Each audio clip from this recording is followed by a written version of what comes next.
Saint Louie de Montfort's Secret of the Rosary, 43rd Rose. When the Rosary is well said, it gives Jesus and Mary more glory and is more meritorious for the soul than any other prayer. But it is also the hardest prayer to say well and to persevere in, owing especially to the distractions which almost inevitably attend the constant repetition of the same words.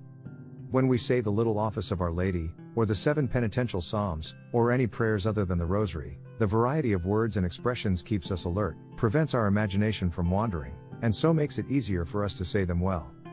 On the contrary, because of the constant repetition of the Our Father and Hail Mary in the same unvarying form, it is difficult, while saying the Rosary, not to become wearied and inclined to sleep, or to turn to other prayers that are more refreshing and less tedious. This shows that one needs much greater devotion to persevere in saying the Rosary than in saying any other prayer, even the Psalter of David.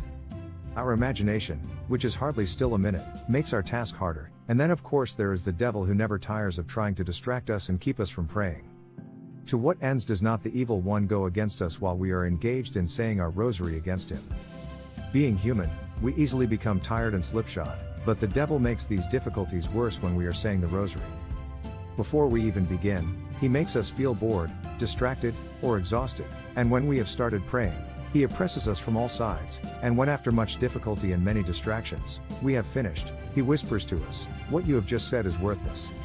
It is useless for you to say the Rosary. You had better get on with other things. It is only a waste of time to pray without paying attention to what you are saying. Half an hour's meditation or some spiritual reading would be much better. Tomorrow, when you are not feeling so sluggish, you'll pray better, leave the rest of your Rosary till then." By tricks of this kind the devil gets us to give up the Rosary altogether or to say it less often, and we keep putting it off or change to some other devotion. Dear friend of the Rosary confraternity, do not listen to the devil, but be of good heart, even if your imagination has been bothering you throughout your Rosary, filling your mind with all kinds of distracting thoughts, so long as you tried your best to get rid of them as soon as you noticed them. Always remember that the best Rosary is the one with the most merit, and there is more merit in praying when it is hard than when it is easy. Prayer is all the harder when it is, naturally speaking, distasteful to the soul and is filled with those annoying little ants and flies you the time to enjoy a little peace and appreciate the beauty of what you are saying. Even if you have to fight distractions all through your whole Rosary, be sure to fight well, arms in hand, that is to say, do not stop saying your Rosary even if it is difficult to say and you have no sensible devotion. It is a terrible battle, but one that is profitable to the faithful soul. If you put down your arms, that is, if you give up the Rosary, you will be admitting defeat, and then the devil, having got what he wanted, will leave you in peace, and on the day of judgment will taunt you because of your faithlessness and lack of courage.